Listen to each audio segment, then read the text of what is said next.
When you're in these inflationary environments and these inflated asset price environments, the safest way to invest is based off of replacement cost. So if you can buy properties below replacement cost, that you're always going to win in the end.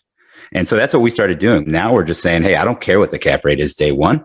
Am I coming in below what it's going to cost me to buy this land and build this exact same asset on this piece of property? If the answer is yes, it's automatically a yes to us.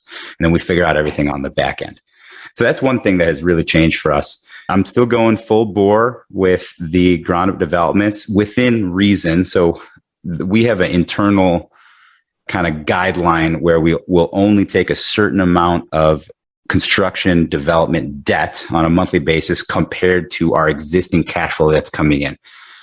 Being a wholesaler and being one that's pretty particular about who we let on our list, one of the nice things for me is that everyone that wants to come in on our buyers list has to interview with me.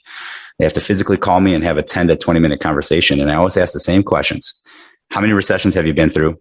How many of those did you lose your shirt? Why did you lose your shirt? If you didn't, why not? And then I've been able to kind of distill down from I think I've interviewed over 3,600 investors now that have come in on both the residential side, multifamily, and the self-storage side more recently.